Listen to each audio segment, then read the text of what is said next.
ಎಲ್ರಿಗೂ ನಮಸ್ಕಾರ. ಇವತ್ತು ನಾನು ಬೆಳ್ಳುಳ್ಳಿ ಚಟ್ನಿ ಮಾಡ್ತೀನಿ, ತೋರಿಸ್ಕೊಡ್ತೀನಿ ಹೆಂಗೆ ಮಾಡೋದು ಅಂತ. ನೋಡಿ, ಮೆಣಸಿನ್ಕಾಯಿ, ಇದು ಒಣ ಮೆಣಸಿನ್ಕಾಯಿ, ಗುಂಟೂರು ಎಲ್ಲ ಮಿಕ್ಸ್ ಇದೆ ಸ್ವಲ್ಪ. ಇದು ಗುಂಟೂರು ಮೆಣಸಿನ್ಕಾಯಿ, ದೊಡ್ಡ ರೆಡ್ಡಾಗಿರೋದು. ಇಷ್ಟು ಏನಿಲ್ಲ ಅಂದರೆ ಒಂದು 200 ಗ್ರಾಮ್ ಮೆಣಸಿನ್ಕಾಯಿ ತೊಗೊಂಡಿದ್ದೀನಿ.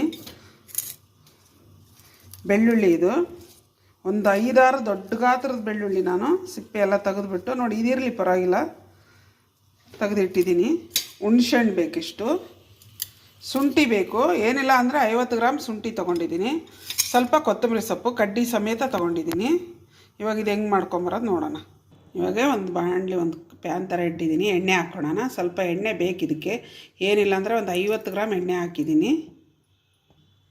ಸ್ವಲ್ಪ ಮೆಂತ್ಯ ಕಾಳು, ಸ್ವಲ್ಪ ಜೀರಿಗೆ, ಇವೆಲ್ಲ ಹುರ್ಕೊಂಡಿದ್ದೀನಿ. ಇವಾಗ ಬೆಳ್ಳುಳ್ಳಿ ಹಾಕ್ಕೊಳ್ಳೋಣ. ನಾನು ಬೆಳ್ಳುಳ್ಳಿ ಸ್ವಲ್ಪ ಹುರ್ಕೋಬೇಕು.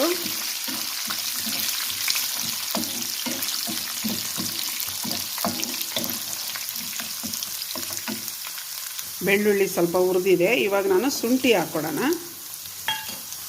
ಶುಂಠಿನಷ್ಟೇ ಇದ್ರ ಜೊತೆಗೆ ಲೈಟಾಗಿ ಹುರ್ಕೊಳ್ಳೋಣ. ಬೆಳ್ಳುಳ್ಳಿ ನೋಡಿ ಸಿಡಿತಾ ಇದೆ, ಸಿಪ್ಪೆ ಇದೆಯಲ್ಲ ಅದಕ್ಕೋಸ್ಕರನೇ ಸಿಡಿಯೋದಿದು. ಶುಂಠಿ ಏನು ಭಾಳ ಹುರಿಯೋದು ಬೇಡ, ಶುಂಠಿ ಹಾಕಿದ್ಮೇಲೆ ಸ್ವಲ್ಪ ಆದರೆ ಸಾಕು.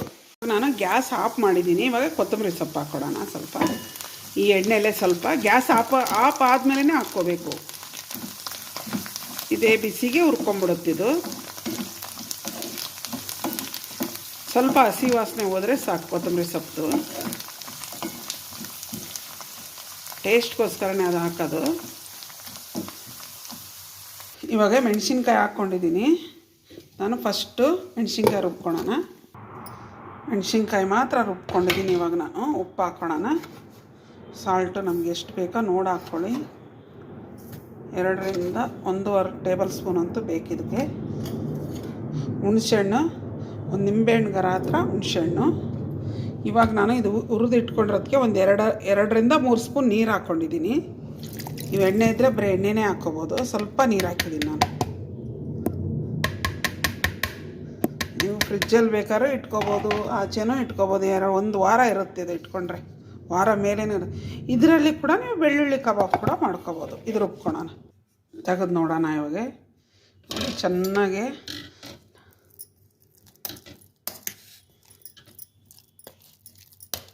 ಇವು ಎಣ್ಣೆ ಒಂದು ಸ್ವಲ್ಪ ಜಾಸ್ತಿ ಹಾಕ್ಕೊಂಡ್ರೇ ಒಳ್ಳೆಯದು. ಇದಕ್ಕೆ ನೀರು ಹಾಕ್ಕೊಳೋದಕ್ಕಿಂತ ನಾನೊಂದು 2 ಸ್ಪೂನಷ್ಟು ನೀರು ಹಾಕ್ಕೊಂಡಿದ್ದು.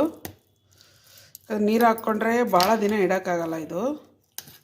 ಇವಾಗ ಇದು ಚಟ್ನಿ ರೆಡಿಯಾಗಿದೆ. ಸರ್ವ್ ಮಾಡೋಣ. ಟೇಸ್ಟ್ ನೋಡಿ, ಉಪ್ಪು ನೋಡ್ತೀನಿ ಫಸ್ಟ್.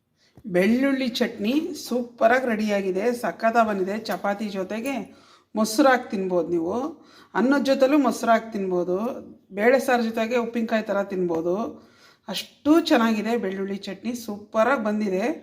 ಕಬಾಬ್ ನೀವು ಮಾಡಬೇಕಂದ್ರೂ ಇದೊಂದು 2 ಸ್ಪೂನ್, 1 kgಗೆ 2 ಸ್ಪೂನ್ ಹಾಕ್ಕೊಂಡು ಕಾರ್ನ್ಫ್ಲವರು, ಒಂದು ಸ್ವಲ್ಪ ಸಾಲ್ಟ್ ಮಿಕ್ಸ್ ಮಾಡಿಕೊಂಡು ಕಬಾಬ್ ಮಾಡ್ಕೋಬೋದು. ಸೂಪರಾಗಿ ಬೆಳ್ಳುಳ್ಳಿ ಕಬಾಬ್ ಆಗುತ್ತೆ. ಎಲ್ಲ ಭಾಳ ಟೇಸ್ಟಾಗಿದೆ. ಇದೇ ಥರ ನೀವು ಮಾಡ್ಕೊಳ್ಳಿ, ತಿಂದು ನೋಡಿ. ನಮ್ಮ ಚಾನಲ್ ನೋಡಿರಿ, ಸಬ್ಸ್ಕ್ರೈಬ್ ಮಾಡಿ, ಕಮೆಂಟ್ಸ್ ಹಾಕಿ, ಶೇರ್ ಮಾಡಿ, ಲೈಕ್ ಮಾಡಿ, ಸಪೋರ್ಟ್ ಮಾಡಿ ಪ್ಲೀಸ್. ವಿಡಿಯೋ ನೋಡಿ, ಸಕ್ಕತ್ತಾಗಿದೆ. ಮಾಡ್ಕೊಳ್ಳಿ, ತಿನ್ಕೊಳ್ಳಿ.